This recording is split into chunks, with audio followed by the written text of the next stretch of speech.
pagi semuanya. Sebelum kita memulai pelajaran hari ini, marilah kita berdoa menurut agama dan kepercayaan kita masing-masing. Berdoa dimulai.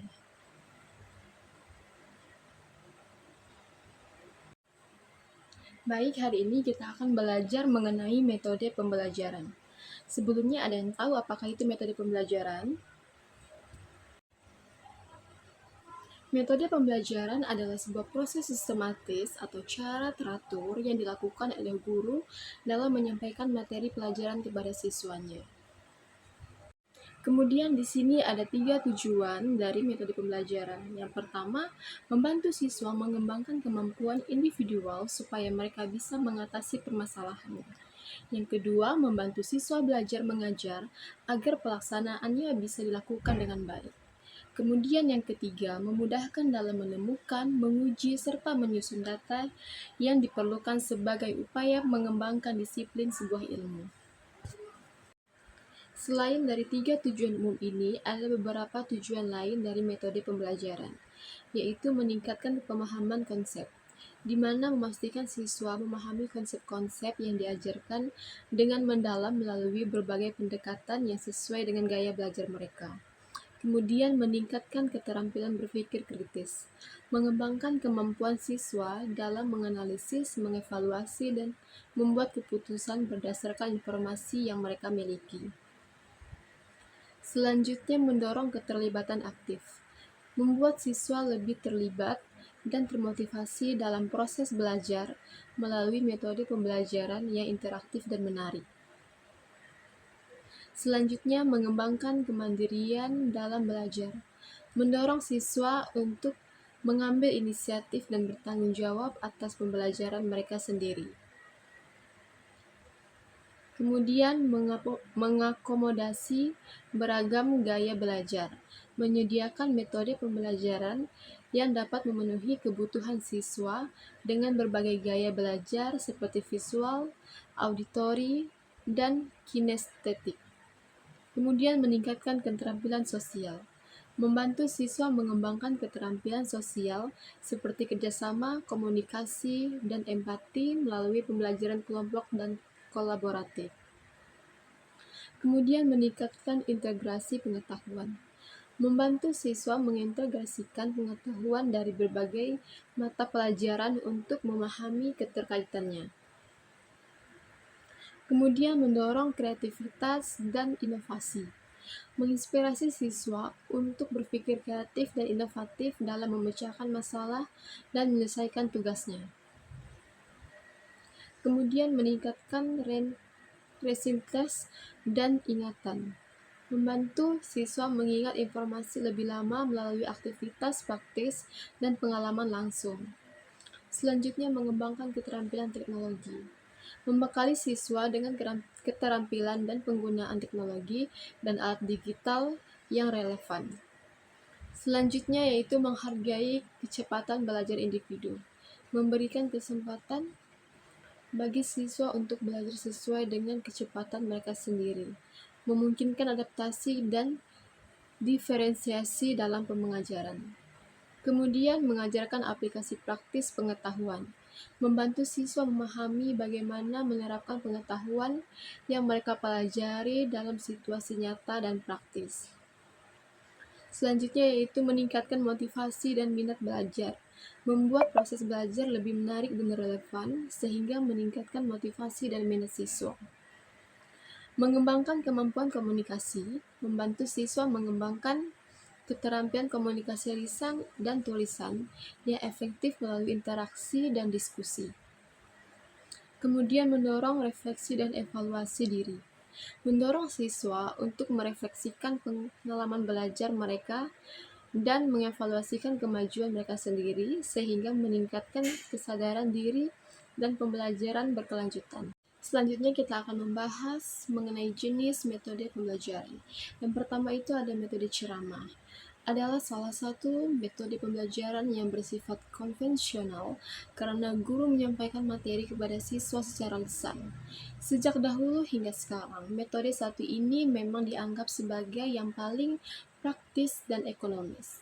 Namun seorang guru harus bisa menggunakan metode ceramah secara menarik agar para siswa tidak cepat bosan. Kemudian yang kedua, metode diskusi.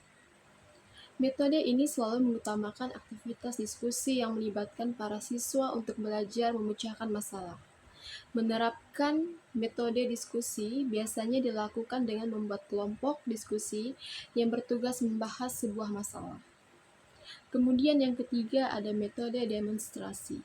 Merupakan metode pembelajaran yang dilakukan dengan cara praktikum agar siswa bisa melihat dan mempraktikkan secara langsung materi yang sedang dipelajari. Metode demonstrasi memang lebih menarik serta membuat siswa lebih fokus pada setiap materi pembelajaran. Kemudian yang keempat ada metode ceramah plus. Sebetulnya metode ini lebih mirip dengan metode ceramah pada umumnya. Tapi untuk metode ceramah plus ini biasanya disertai metode lainnya saat menyampaikan materi seperti diskusi, tanya jawab, dan latihan, ataupun feedback antara guru dan murid. Kemudian yang kelima yaitu metode resitasi. Metode resitasi biasanya mengharuskan siswa membuat sebuah resume atau ringkasan tentang materi yang telah dipelajari hari itu, di mana resume tersebut ditulis pada kertas menggunakan kata-kata dari siswa sendiri. Yang keenam yaitu metode eksperimen. Metode eksperimen dilakukan melalui kegiatan percobaan atau praktikum di laboratorium agar siswa bisa melihat secara langsung materi pembelajaran yang sedang disampaikan. Biasanya dapat berupa ilmu pengetahuan alam, sains, dan sebagainya. Selanjutnya yang ketujuh ada metode karya wisata.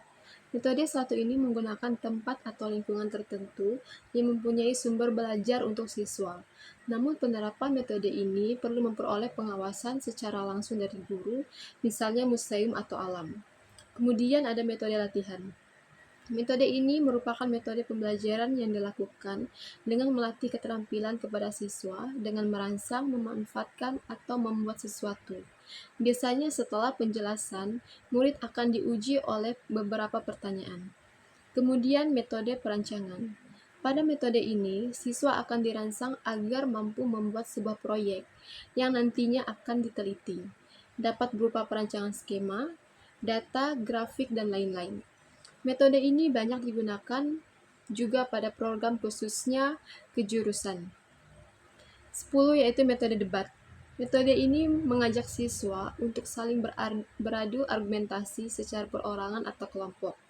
Tetapi debat tersebut dilakukan secara formal dan memiliki aturan tertentu untuk membahas dan mencari penyelesaian masalah. Kemudian yang 11 adalah metode mind mapping. Metode pembelajaran ini menerapkan pikir secara runtun pada sebuah permasalahan, bagaimana terjadinya serta penyelesaiannya. Metode ini biasanya untuk meningkatkan daya analisis serta berpikir kritis agar memahami masalah sejak awal sampai akhir. Kemudian ada fungsi dari metode pembelajaran. Yang pertama, alat motivasi ekstrinsik. Sebuah metode pembelajaran berperan sebagai alat motivasi ekstrinsik atau motivasi dari luar untuk siswa. Dengan demikian, siswa bisa mengikuti kegiatan belajar mengajar dengan baik, di mana motivasi tersebut akan mendorong siswa agar semakin bersemangat mengikuti kegiatan belajar mengajar. Kemudian yang kedua ada strategi pembelajaran. Penerapan strategi pembelajaran oleh guru maka menjadi setiap siswa di dalam kelas bisa menangkap ilmu dengan baik. Sehingga setiap guru perlu mengetahui metode dalam pembelajaran yang paling sesuai diterapkan di kelas tersebut, berdasarkan karakteristik siswanya. Kemudian yang ketiga ada alat mencapai tujuan.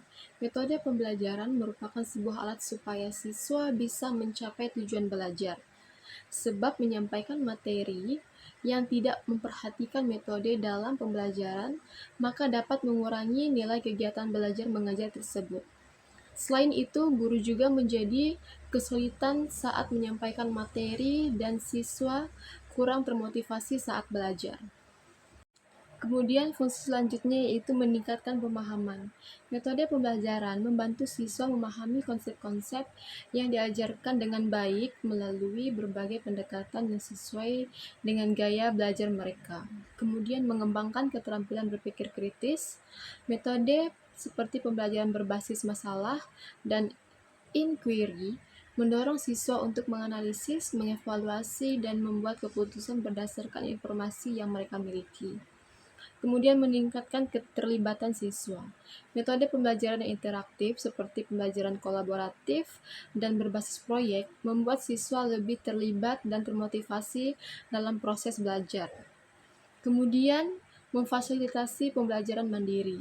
Beberapa metode seperti pembelajaran mandiri dan field-path classroom mendorong siswa untuk mengambil inisiatif dalam belajar dan mengembangkan kemandiriannya. Kemudian mengakomodasi beragam gaya belajar. Metode pembelajaran yang beragam memungkinkan guru untuk menyesuaikan pengajaran dengan gaya belajar visual, auditori, kinestetik, dan lain-lain. Kemudian meningkatkan keterampilan sosial. Metode seperti pembelajaran kooperatif dan kolaboratif membantu siswa mengembangkan keterampilan sosial seperti kerjasama, komunikasi, dan empati. Kemudian mengintegrasikan pengetahuan.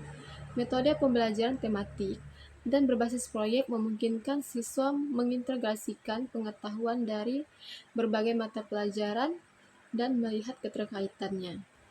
Kemudian mendorong kreativitas. Metode pembelajaran yang berbasis proyek dan game-based learning mendorong siswa untuk berpikir kreatif dan inovatif dalam memecahkan masalah dan menyelesaikan tugasnya. Kemudian meningkatkan retensi informasi. Metode pembelajaran yang melibatkan aktivitas praktis dan pengalaman langsung membantu siswa mengingat informasi lebih lama.